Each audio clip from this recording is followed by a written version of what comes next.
Hopefully no strangled frogs on your graphics coming up. Thank you, Morgan.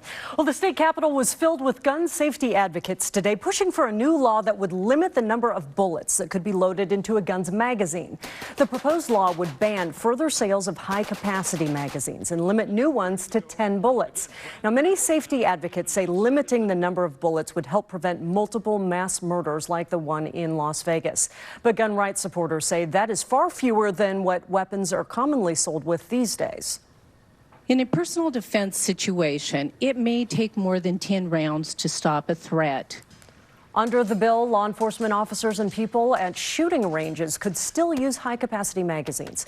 Those exemptions are designed to help the bill pass, but we have seen a number of gun safety bills fail in the final days of a legislative session.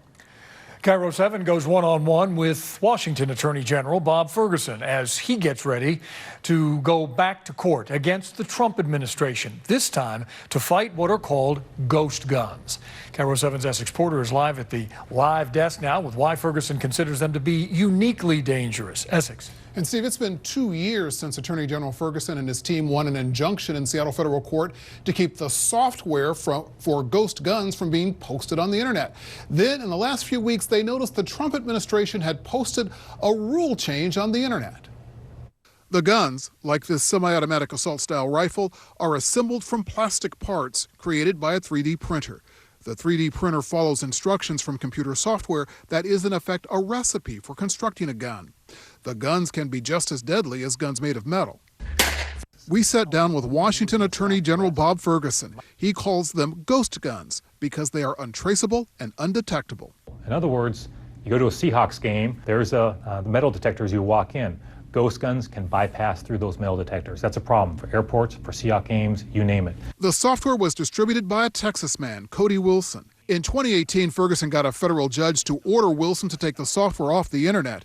But now Ferguson says the U.S. Commerce Department just proposed a new federal rule that would allow widespread distribution, even though the Commerce Department's own rulemaking document says it shares the concerns over the possibility of widespread and unchecked availability of the gun printing software and technology internationally. At its most basic level, what they're saying is it's okay for an individual to email the files for downloading a 3D printed gun. So Ferguson has organized 20 other states in another federal lawsuit to stop ghost guns. But there's a Second Amendment right to own guns. Second Amendment, support it, but ghost guns are an entirely different animal. Undetectable, untraceable. They're called ghost guns for a reason.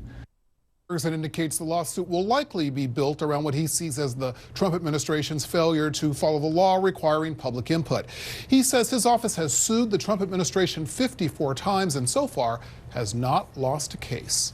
From the live desk, Essex Porter, KIRO 7 News. Bellevue police are investigating the death of a woman along the Coal Creek Trail in Factoria. They shut off the area where the body was found along the southwest end of the trail to collect evidence and document